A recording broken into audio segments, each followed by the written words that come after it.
माँ शक्ति, माँ शक्ति, माँ शक्ति।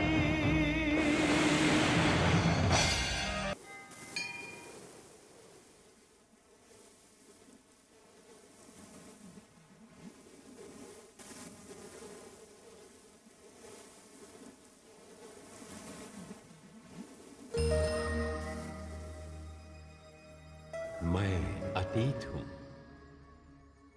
मुझे देखकर आप हैरान होंगे कि मैं काल की पुरानी चादर छोड़कर, अपनी सदियों की नींद और खामोशी तोड़कर आपके सामने क्यों आया हूं। मैं ये बताने आया हूं कि मैं अतीत बीत चुका हूं, किंतु समाप्त नहीं हुआ।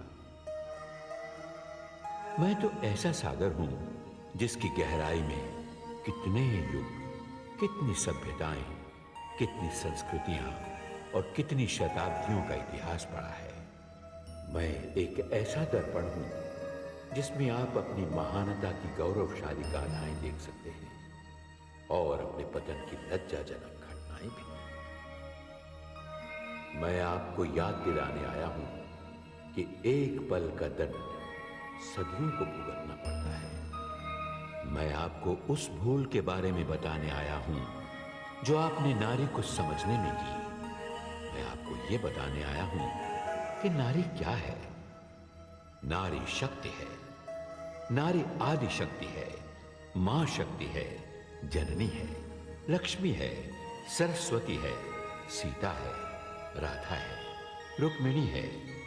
नारी ने जन्म दिया राम को, कृष्ण को, बुद्ध को, महावीर को, नानक को, कबीर को। नारी ने सीता बनकर अपने राम के साथ वनवास के कष्ट उठाए। सावित्री बनकर अपने पति के प्राणों के लिए यमराज से लड़ी। सीता का अपहरण रावण ने किया, मगर अग्नि परीक्षा देनी पड़ी निर्दोष सीता को।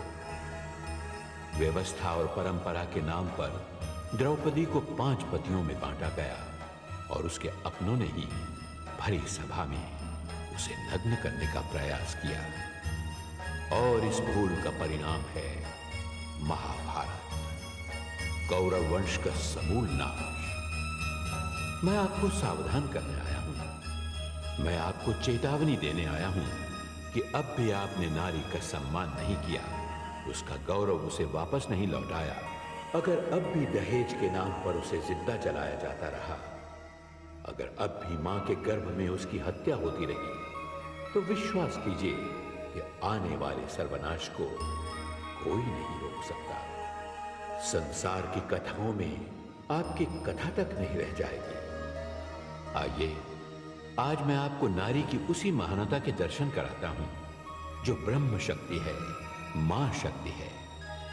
यह उस समय की बात है जब कुछ भी नहीं था, मृत्यु नहीं थी क्योंकि जीवन नहीं था, अमरता नहीं थी क्योंकि हिंसा नहीं थी, दिन और रात का भेद नहीं था क्योंकि प्रकाश नहीं था, ऊंचाइयां नहीं थी क्योंकि पर्वत नहीं थे, गहराइयां नहीं थी क्योंकि जल नहीं था, अंधकार था, केवल अंधकार। और उसी अंधकार में एक हलचल हुई, एक इच्छा जागी और आत्मा का पहला बीज बोया गया।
शक्ति हूं,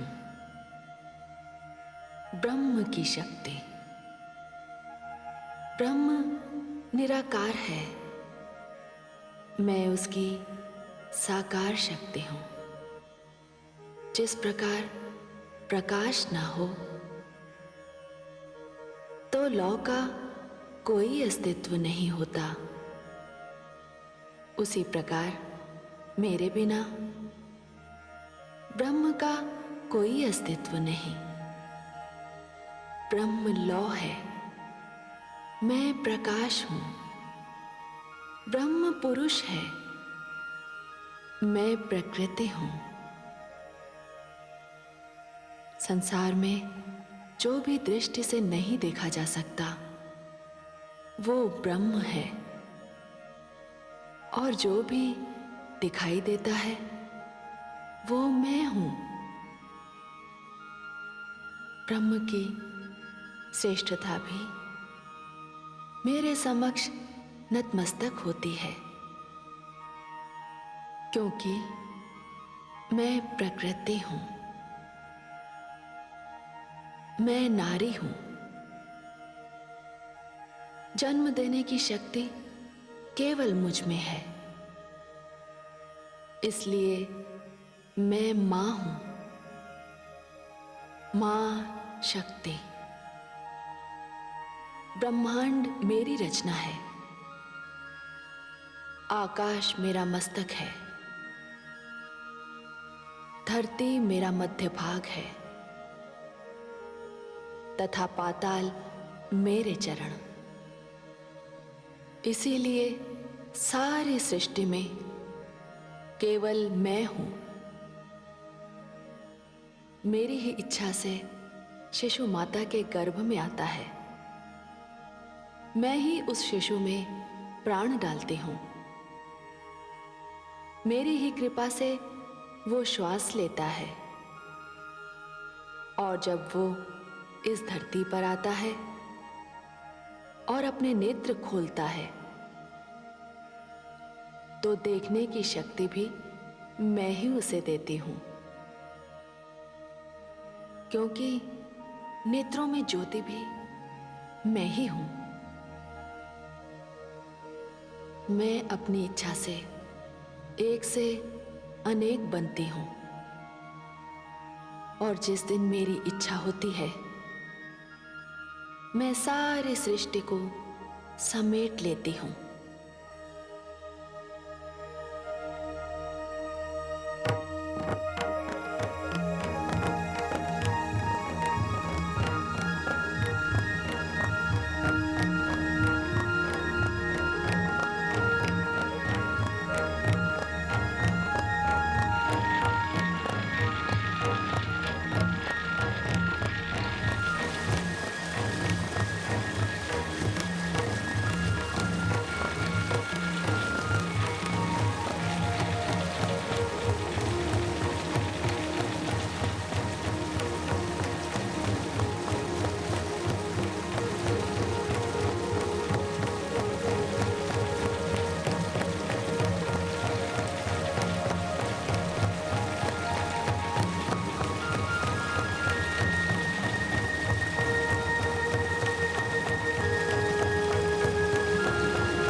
हे मां शक्ति, आपको कोटि कोटि प्रणाम।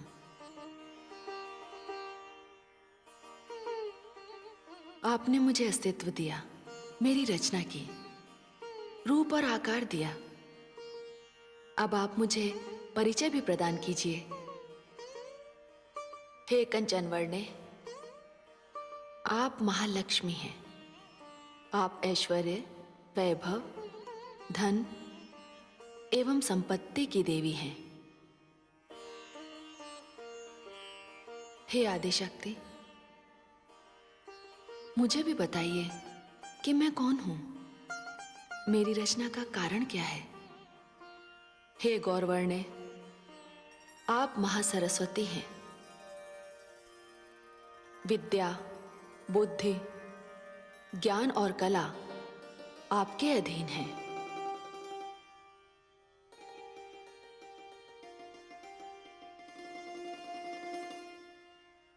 मैं भी जानना चाहती हूं हे आदिशक्ति कि मेरे रूप, आकार और मेरी रचना किस कारण की गई है। मेरा भी तो कोई परिचय होगा। हे श्यामवर्णे, आप महाकाली हैं। आप बल, शक्ति तथा अस्त्र शस्त्र की स्वामिनी हैं। आप युद्ध और शांति दोनों की देवी हैं।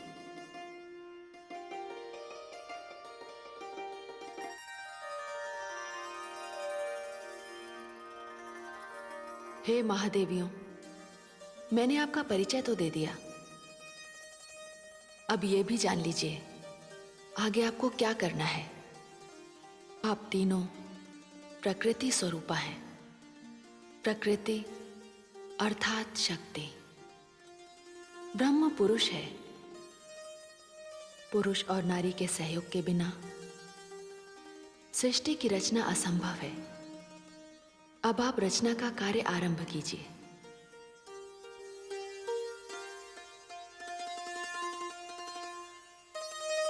ओम क्लीं, ओम ह्रीं, ओम क्लीं, ओम ह्रीं, ओम ह्रीं क्लीं।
आदिशक्ति।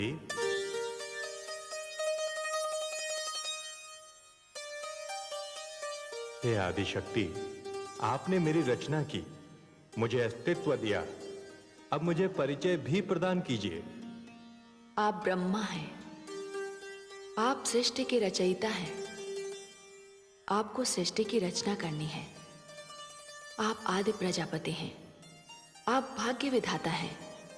हे आदिशक्ति, आपको मेरा प्रणाम।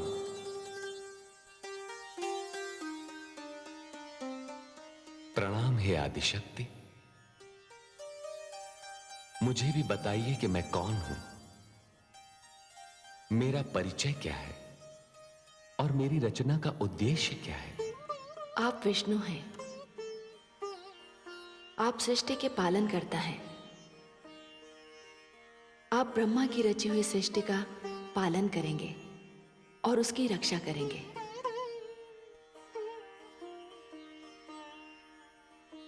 हे आदिशक्ति, प्रणाम। आपको असंख्य प्रणाम।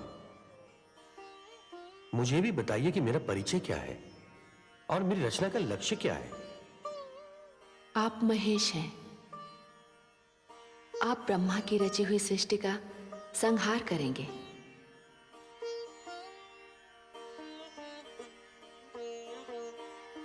हे देवो, जिस प्रकार पुष्प सुगंध के बिना, दीपक ज्योति के बिना और तन आत्मा के बिना अधूरा है, उसी प्रकार पुरुष प्रकृति अर्थात नारी के बिना अधूरा है।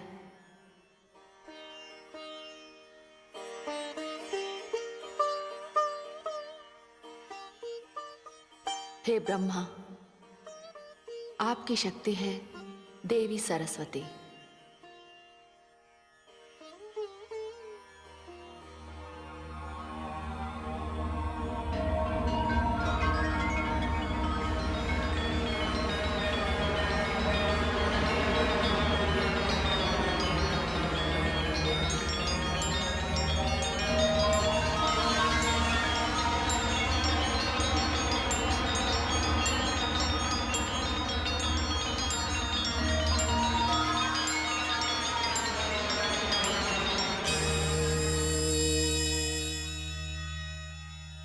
हे विष्णु, आपकी सहधर्मिणी है, आपकी शक्ति है देवी लक्ष्मी।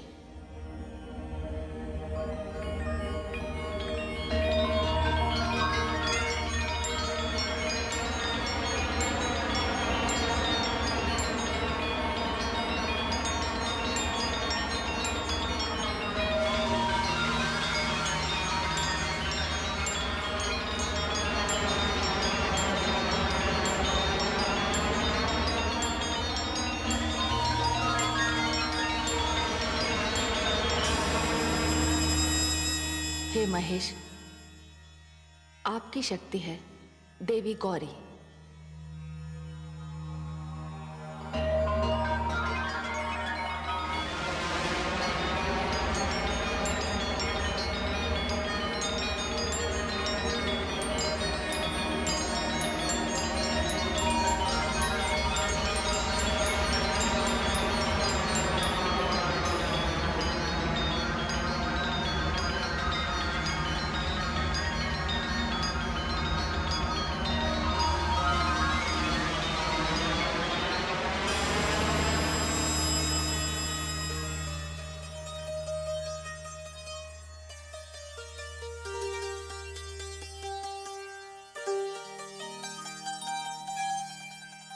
सत्य तो ये है कि हम सब एक ही शक्ति के भिन्न भिन्न अंश हैं, किंतु साधारण प्राणी के भ्रम के निवारण के लिए हमने अलग अलग रूप धारण किए हैं। हम में कोई अंतर नहीं। हे आदिशक्ति, आज्ञा हो तो एक प्रश्न पूछूं? अवश्य पूछिए आदि प्रजापति। आपके कथन के अनुसार जब मैं, विष्णु और महेश सब एक ही हैं, तो मेरे साथ ये भेदभाव कैसा? भेदभाव? हाँ आदिशक्ति, आपने विष्णु और महेश को संहार करने वाले शस्त्र प्रदान किए हैं, किंतु मुझे कोई शस्त्र नहीं दिया। आपने तो मुझे केवल रचना करने की शक्ति प्रदान की है। यह भेदभाव नहीं तो और क्या है? हे आदि प्रजापति, हे ब्रह्मा, आपने सत्य कहा। मैंने विष्णु तथा शिव को संहार करने वाले अस्त्र दिए, क्योंकि विष्णु को आपकी रची हुई सृष्टि की रक्षा करनी है, उसका पालन करना है, और शिव को संहार करना है। किंतु आप तो रचयिता हैं, आप पिता हैं, सारी सृष्टि आपकी संतान है, और कोई पिता अपनी संतान का वध नहीं करता। फिर आपको शस्त्र की क्या आवश्यकता है? हे आदि शक्ति, यह सत्य है कि सारी सृष्टि मेरी संतान है। मैं पिता हूं, और कोई भी पिता किसी भी परिस्थिति में अपनी संतान का वध नहीं करता।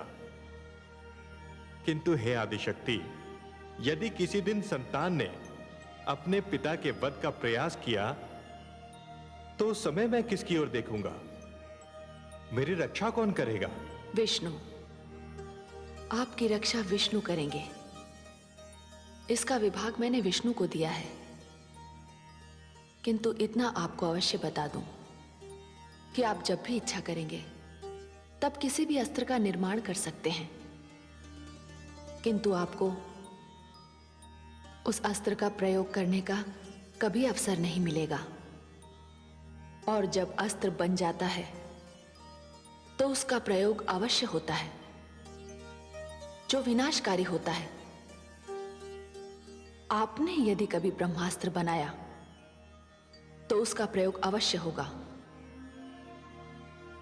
इसीलिए अस्त्र और शस्त्र बनाने वालों को, उनके निर्माताओं को इस ओर ध्यान देना होगा कि रक्षा के नाम पर जब भी घातक अस्त्रों के भंडार लगेंगे, वे केवल दूसरों का ही नहीं, अपने ही निर्माण करने वालों को विनाश की अग्नि में झोंक देंगे, क्योंकि अस्त्र की आंखें नहीं होती।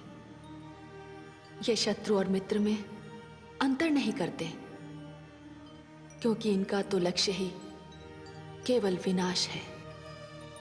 हे आदि शक्ति, आपने सत्य कहा। आपके इस विचार का मैं सदैव ध्यान रखूंगा। मैं सदैव निर्माण की बात ही सोचूंगा।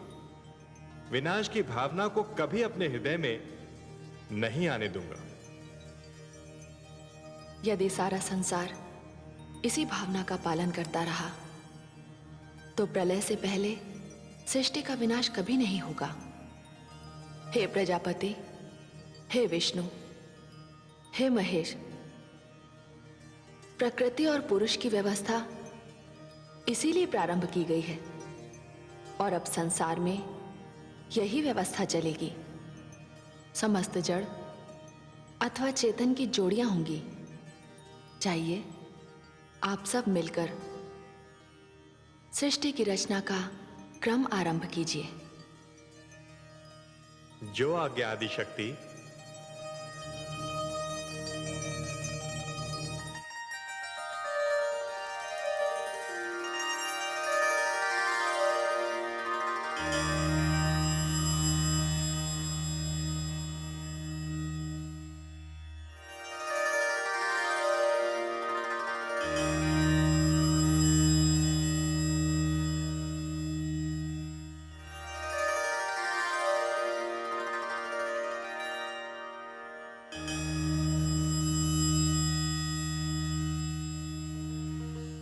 ये सब आपकी शक्तियां हैं जो आप में लीन हो गई। ये सदैव आपके साथ रहेंगी, और आप जब चाहेंगे ये प्रकट हो जाएंगी।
मैं अतीत हूं। आकाश अस्तित्व में आ चुका था, नक्षत्र मंडल बन गया था, पाताल की रचना भी हो चुकी थी, जहां सर्वत्र जल ही जल था और जल के प्राणी। आकाश की रचना देवताओं के लिए की गई थी और पाताल बना था दानवों के लिए। अब ब्रह्मा मानव की रचना करने वाले थे, किंतु ब्रह्मा के मन में एक प्रश्न था, एक चिंता थी, एक उलझन थी कि मानव रहेगा कहां। मानव न तो देवताओं की भांति महान होगा और न ही दानवों जैसा असभ्य। फिर कहां बनेगा ये मानव लोक? और इस उलझन को सुलझाने का केवल एकमात्र उपाय था मां शक्ति का आवाहन।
हे ब्रह्मा, आपने मेरा आह्वान किया, इसका अवश्य कोई कारण होगा।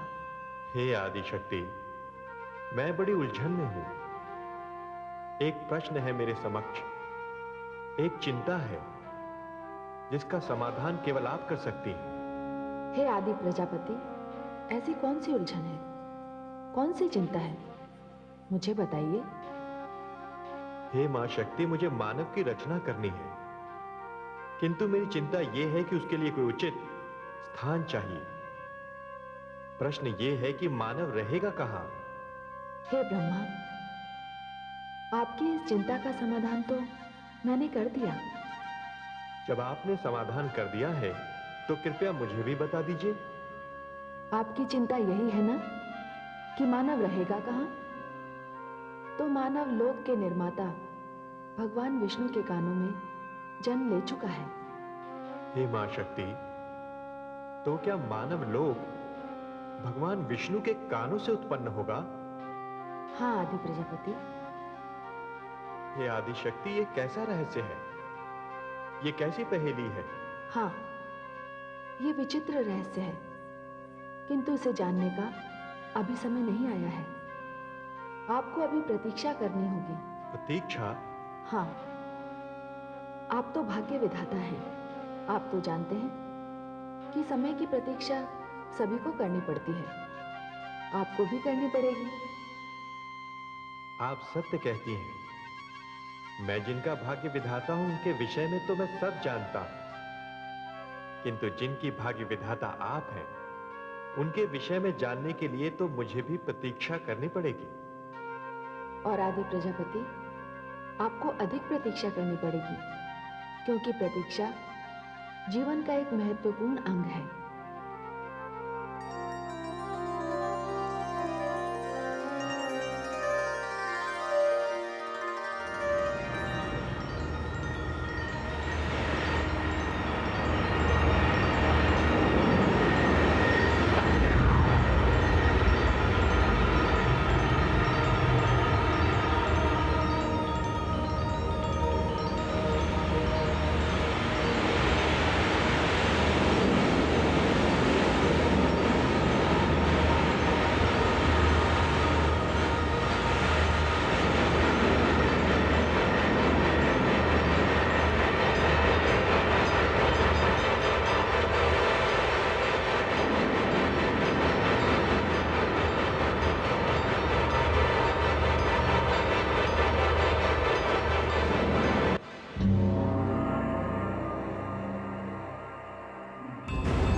प्रश्न तो मैं तुमसे पूछना चाहता हूँ कि तुम कौन हो?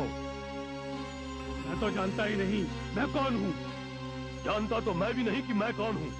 पर तुम रहते कहाँ हो? वहाँ।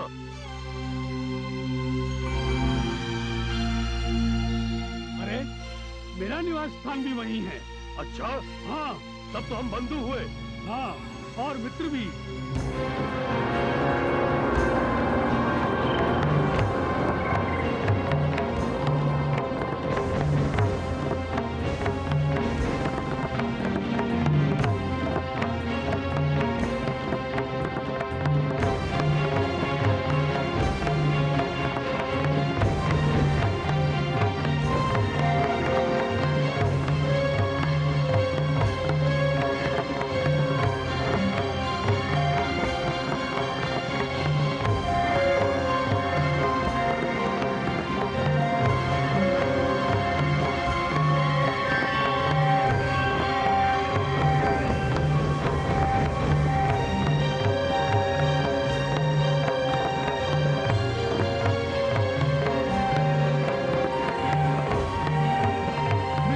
अपने प्राण संकट में।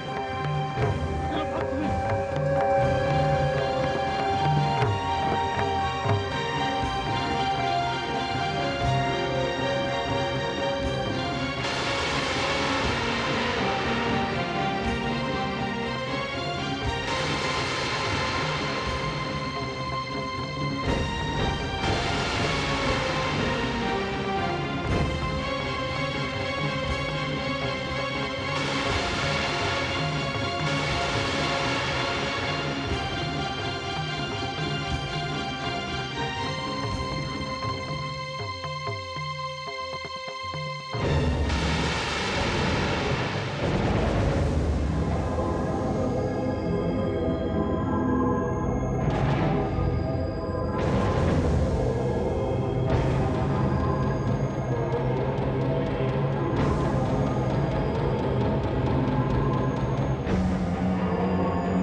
आपने हमारी सहायता की, जल के उस भयानक जंतु से हमें बचाया। नहीं तो हमारे प्राण संकट में पड़ जाते। हम तो अत्यंत भयभीत हो गए थे उससे। मैंने आप दोनों को अपने स्वामी के कानों से निकलते देखा, इसलिए मुझे आप दोनों की सुरक्षा की चिंता हुई। किंतु संकट टला नहीं है। आप दोनों यहीं आसपास रहें तो सुरक्षित रहेंगे।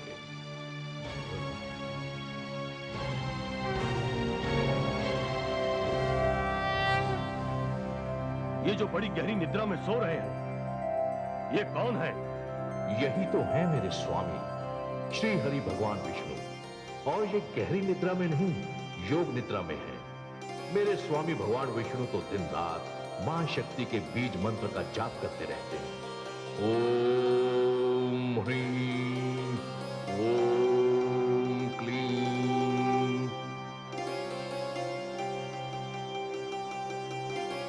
मित्र, कि कानों में जो ध्वनि गूंज रही है वो मां शक्ति का मंत्र है। मुझे भी ऐसा ही लगता है बंधु। किंतु इस मंत्र का जाप करने से क्या होता है? इस मंत्र का जाप करने से शक्ति प्राप्त होती है। तो क्या हम भी इस बीज मंत्र का जाप करें तो हमें भी शक्ति प्राप्त हो जाएगी? हम भी भयमुक्त हो जाएंगे? हाँ हाँ, क्यों नहीं। किंतु पहले आप ध्यानपूर्वक सुनिए, इसे कंठस्थ कर लीजिए, फिर इसका जाप आरंभ कीजिए। चलो बंधु, वहीं चलकर इस मंत्र को सुनते हैं। हाँ चलो।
वत्स।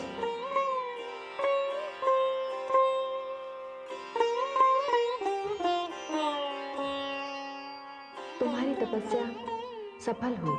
हे मां शक्ति, उठो वत्स।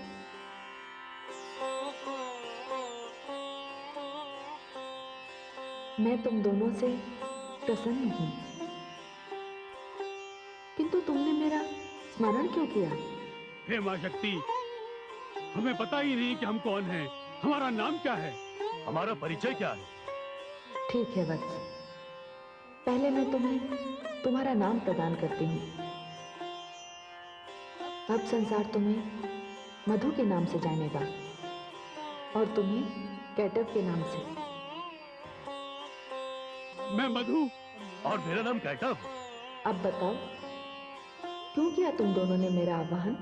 हे मां शक्ति, हम बहुत भयभीत रहते हैं, डरते हैं, बाहर नहीं निकल सकते। बाहर निकलते हैं तो जल के भयानक जीव जंतु हमें खाने को दौड़ते हैं। हमारे पास शक्ति नहीं है उनसे लड़ने की। माँ, हम दुर्बल हैं, जिनके पास शक्ति नहीं होती उन्हें सभी डराते हैं, वो अपनी रक्षा नहीं कर सकते। बड़ा दुर्भाग्यपूर्ण होता है उनका जीवन। हे माँ, हमारी भी यही दशा है। फिर तुम चाहते क्या हो वत्स? हे माँ, हमें शक्ति दो, हमें भय से मुक्त कर दो। तथास्तु। हमें ना कोई परास्त कर सके, ना कोई मार सके। तथास्तु। हे माँ, हमें हर प्रकार के भय से मुक्त करके हमें इच्छा मृत्यु का वरदान दो। जाओ, मैं तुम्हें वर देती हूँ शक्ति का। तुम इतने शक्तिशाली हो जाओ कि तुम्हें कोई परास्त नहीं कर सके, कोई मार ना सके। मैं तुम्हें इच्छा मृत्यु का वरदान देती हूँ। हे माँ, आपने जो कहा वो हो जाएगा। हाँ वत्स, तुम्हारी हर मनोकामना पूरी होगी। वत्स, तुमने मुझे बुलाया, मैं माँ हूं। पुत्र जब बुलाते हैं तो माँ आ जाती है। जब पुत्र संकट में होता है तो माँ उसकी रक्षा करती है। पुत्र माता से जो कुछ मांगता है माता उसे देती है। मैंने तुम्हें इच्छा मृत्यु का वर दिया, तुम्हें अपार शक्ति दी है, किंतु ध्यान रहे, शक्ति के साथ साथ संयम का होना भी आवश्यक है। मैंने तुम्हें शक्ति इसलिए दी है कि तुम अपनी रक्षा कर सको। दूसरों को कष्ट देने के लिए अपनी शक्ति का प्रयोग कभी मत करना।